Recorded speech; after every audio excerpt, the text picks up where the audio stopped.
এমন আশ্চর্য ঘটনাও ঘটে যা অনেক সময় নিজের চোখে দেখেও বিশ্বাস করা যায় না। এমনই এক ঘটনা ঘটে গিয়েছিল ৭০ বছর আগেকার আমেরিকায়, যেখানে মাথা কাটা যাওয়া পরেও ১৮ মাস বেঁচে ছিল একটি মুরগি। ঠিক কী ঘটেছিল? ১০ই সেপ্টেম্বর ১৯৪৫ তারিখে ফ্লোরিডা কলোরাডো নিবাসী কৃষক লয়েড ওলসেন প্ল্যান করেছিল নিজের শাশুড়ি মায়ের সঙ্গে বসে বিকেলের খাওয়াটা সারবেন। কিন্তু কি খাওয়া যায়? লয়েডের স্ত্রী বললেন, এক কাজ করো, পিছনের খামার থেকে একটা মুরগি ধরে আনো। আজ মুরগি রাঁধি। খামারে গিয়ে লয়েড একটা মুরগি পছন্দ করল। সে দেশের খামারের পোষা মুরগির নাম থাকে, যে মুরগিটা ধরে বিকেলে খিদে মেটাবেন বলে ঠিক করলেন লয়েড। সেটির নাম ছিল মাইক। মুরগিটার বয়স তখন ৫.৫ বছরের মতো। মুরগিটাকে ধরে একটা ছোট হাত কুটার দিয়ে সেটাকে জবাই করবেন বলে স্থির করলেন লয়েড। কিন্তু যেই না মাইককে চেপে ধরে সজোরে কুটারটা নামাবেন তার গলা লক্ষ্য করে ছটফটিয়ে উঠল সে। লক্ষ্যভ্রষ্ট হয়ে লয়েডের কুঠার।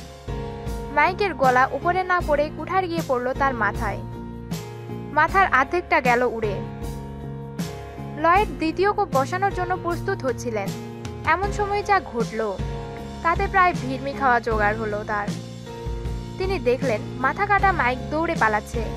আসলে বিশেষজ্ঞদের পরীক্ষার পরে জানা যায়, কুঠারের কোপে মাইকের মাথার অধিকাংশটা বাদ গেলেও তার শরীরের জায়গাগুলো ভেন্টির কাটা যায়নি। একটি কান ও মগজের গিলুর অধিকাংশটা অক্ষত থেকে যায়। তার ফলেই প্রাণে বেঁচে গিয়েছিল মুরগিটি। এরপরে আর মাইককে হত্যা করার চেষ্টা করেনি লয়েড, বরং দয়া পরবশ হয়ে তিনি মুরগিটির দেখাশোনা শুরু করলেন। রোজ একটা আই ড্রপে করে দুধ আর জলের মিশ্রণ খাওয়াতে থাকেন তিনি মুরগিটিকে। মাঝে মাঝে দিতেন ছোট ছোট ভুট্টা দানা। এইভাবে ১৮ মাস বেঁচেছিল মাইক। ততদিন টাইম কিংবা লাইভ এর মতো নামজাদা পত্রপত্রিকায় তাকে নিয়ে ছবি সহ খবর প্রকাশিত হয়ে গেছে। দূর দূরান্ত থেকে লোক ছুটে আসতে শুরু করেছিল মাইক দ্য হেডলেস চিকেন নামে জনপ্রিয় হয়ে ওঠা এই মুরগিটিকে দেখতে।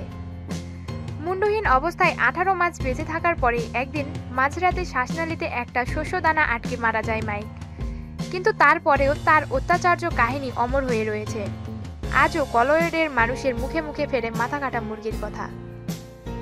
প্রতিদিন নিত্য নতুন খবরাখবরের জন্য আমাদের রিপোর্টার জব্বার চ্যানেলটি সাবস্ক্রাইব করুন।